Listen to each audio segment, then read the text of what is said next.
రాష్ట్రంలో నియోజకవర్గానికో పారిశ్రామిక పార్కును అభివృద్ధి చేయడం, ఇంటికో పారిశ్రామికవేత్తను తీర్చిదిద్దడం లక్ష్యంగా చంద్రబాబు నేతృత్వంలో రాష్ట్ర ప్రభుత్వం వడివడిగా అడుగులు వేస్తోంది. రాష్ట్రానికి భారీ పరిశ్రమలను ఆకర్షిస్తూ వేల కోట్ల పెట్టుబడులతో పారిశ్రామిక ప్రగతిని పరుగులు పెట్టిస్తోందంటూ జ్యోతి ఒక కథనాన్ని ప్రొజెక్ట్ చేసుకొచ్చింది. అందులో భాగంగా చంద్రబాబు నాయుడు రేపు నెల్లూరు జిల్లా ఆత్మకూరులో ఒకటి ప్రారంభించబోతున్నారు. మొత్తం మరో 40 పార్కులకి శంకుస్థాపన చేయబోతున్నారు. దాదాపుగా 10,586 కోట్ల రూపాయల ప్రోత్సాహకాలుగా అందించేందుకు అంచనాలు సిద్ధం చేస్తున్నారు.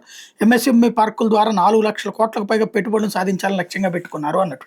చాలా మంచి ఆలోచన. సమస్యల్లో ఏంటంటే పార్కుల్లోకి పరిశ్రమలు రావాలి. మొత్తం అమరావతికి రావాలా, ఈ పార్కుల దగ్గరికి రావాలా, ఎక్కడికి వస్తాయి? ఫస్ట్ ప్రయారిటీ అమరావతికి ఇస్తున్నాం. మరి ఈ పార్కులన్నీ ఏం చేసుకుంటాం? ఇదివరకు కూడా ఇట్లాంటి పార్కులు బోల్డ్ ఉన్నాయి. మల్లవల్లి అన్నటువంటిది ఏదైతే గన్నవరం దగ్గరది ఎప్పటి నుంచి చెప్పుకుంటున్నాం, నూనె దగ్గరికి వెళ్ళి ఆగిరిపల్లి దగ్గరికి వెళ్ళేటటువంటిది. నేను ఎప్పుడో జర్నలిజం ఫీల్డ్లోకి వచ్చిన తొలినాళ్లలో దాని ఇనాగరేషన్ కవర్ చేసి ఈ రోజు వరకు అక్కడ ఉన్నాయి ఏంటి అంటే ఏళ్ల మీద లెక్కేసుకోవాల్సినటువంటి ఎయిర్పోర్ట్కి దగ్గరలో ఉన్నటువంటి ప్లేస్. రైల్వే స్టేషన్ కూడా విజయవాడ నుంచినే ఉంది. కాబట్టి మాటలు ఎక్కువ చేసుకుని ప్రచారాలు ఎక్కువ చేసుకోవడం కాదు, ప్రాక్టికల్గా అసలు ఏంటి మన ప్లానింగ్, అమరావతికి ఎన్ని వస్తాయి, ఇక్కడికి ఎన్ని వస్తాయి, ఎందుకు వస్తాయి, ఎలా వస్తాయి.